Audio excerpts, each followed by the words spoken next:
In this video, we're going to try and take a simplistic look at the range of temperatures in which you can ferment both your reds and white wines for the entry-level home novice. Hi, I'm Charles and welcome to DIY Fermentation, your site for doing fermentation on a shoestring budget.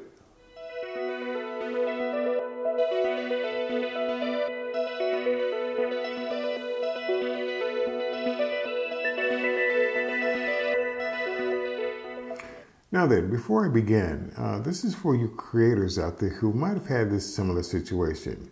You've shot your video, you're pretty much done, you're editing, and then you find out that you can't use 3/4 of what it was you just shot, and you've got to do the whole thing all over again. Well, okay, it happens. Needless to say, we're going to press on. As indicated earlier, this is for the complete novices out there who are kind of wondering if it's okay to leave their wine, where they've got it in terms of temperature. Was it too hot? Is it too cold? That sort of thing. So we're going to just touch upon a few of those issues, and we're going to try and keep this again as a very short video for you complete novices out there. Needless to say, we're going to cut to the chase.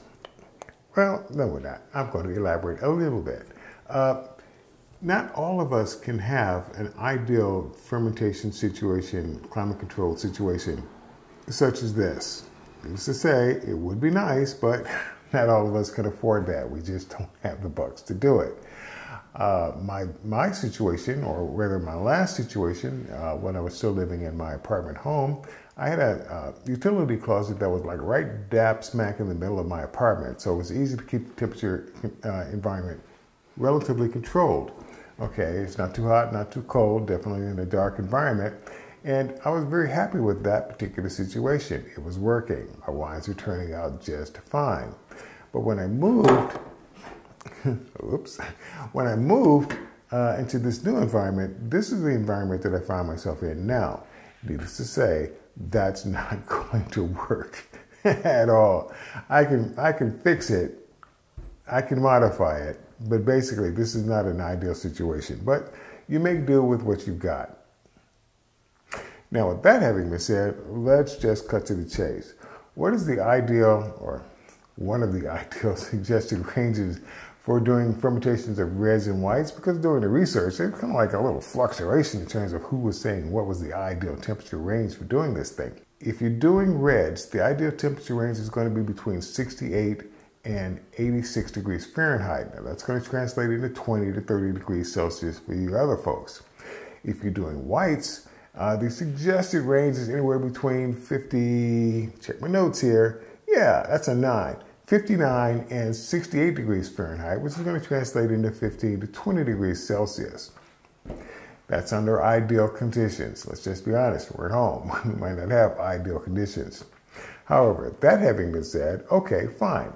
We've got kind of like a range in which our wine is doing fermentation in, but there's another factor that comes into play, and that is the temperature range of your yeast.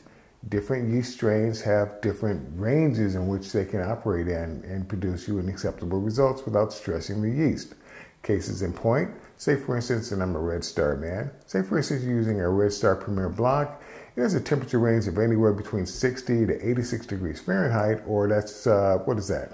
Check my specs here, 15.6 to 30 degrees Celsius. Okay, that gives you a lot of room to play around with in terms of temperature extremes without stressing the yeast. If you're using something like a Lauven EC 1118, you've got a temperature range between, a temperature range between 50 to 86 degrees Fahrenheit, which translates into 10 to 30 degrees Celsius. So again, you got room to play around with before your yeast decides that they're going to have issues.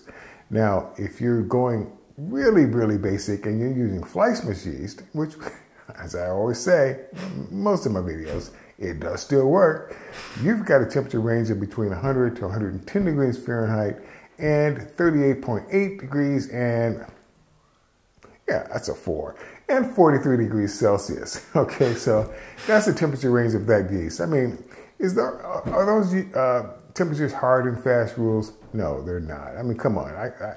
I don't ferment my temperature. When I'm using Fleischmann's yeast in some of my brews, I don't ferment them at 100 or 110 degrees Fahrenheit. I mean, come on, no. They will ferment just fine with whatever temperature range that you happen to give them. That's within the ideal suggested range that we talked about earlier. Now then, what happens if, say for instance, the temperature goes above the tolerance of the yeast or below the tolerance of the yeast? Well, if it goes below the tolerance of the yeast, then basically the yeast will basically slow down its fermentation. It'll slow down to the point where if it gets cold enough, it will stop. If it warms up, it'll restart and you've got fermentation again. So that's not that big of an issue as I understand it. But on the other hand, if your temperature goes up beyond the ideal temperature of the yeast strain that you're using, then you might start having off flavors, you might start having odd smells. Basically, your yeast is becoming stressed.